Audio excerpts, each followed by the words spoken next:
Man, I bet they're hiding something delicious. Howdy gamers, grab your honeygram cracker bears because we are talking about bees. Humans loved domesticating animals. Since humans began farming, we also started domesticating animals to make our lives easier. Alright, I assume you all read the title and are wondering how humans domesticated bees before the horse. Peter, the horse is here. Bees were just as important to human history as the horse for a couple reasons, but let's start our story off on how people even domesticated bees.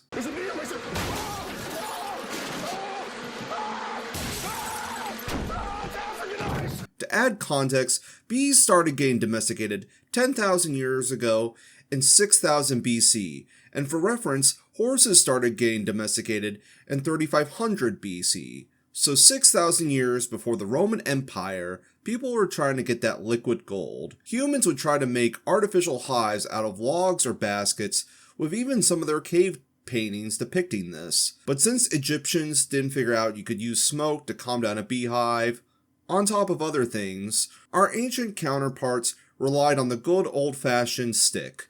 Alright, Mr. Bear, you're going to have to be ready with the basket if we're going to do this. Okay, slowly, easy does it. So humans were able to domesticate the bee because you need only one person with something pokey. And it's a lot easier to poke a hive into a basket than taming a 1,000-pound muscle machine. But there were three important benefits from people befriending bees: honey, wax, and pollination. Let's start off with honey. Since people didn't start making processed sugar using state rights about 500 years ago, a major ingredient in baking and brewing was honey. Since honey is 80% sugar, it was really useful for baking because the average person didn't have access to sugar or spices. So honey was a major ingredient in flavoring food from bread to Roman snacks.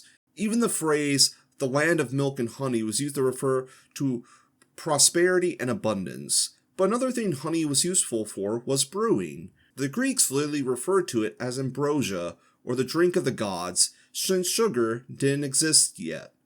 So the only way to add sweetness and extra food for your yeast in your mead was honey.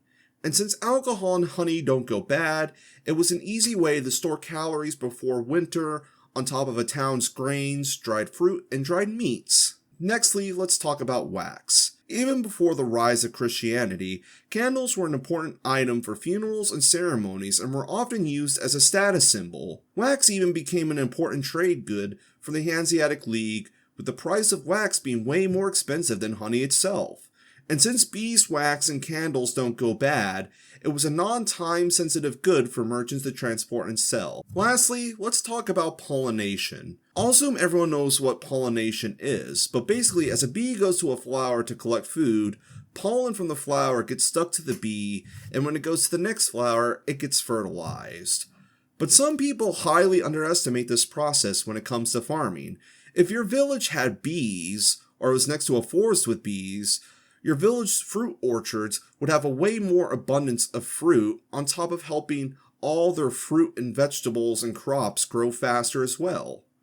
So just like the plow, bees were a vital tool for humans to acquire more food and extra calories to help survive. But what is the moral of today's story? Oh, no, not the bees! Not the bees! Ah!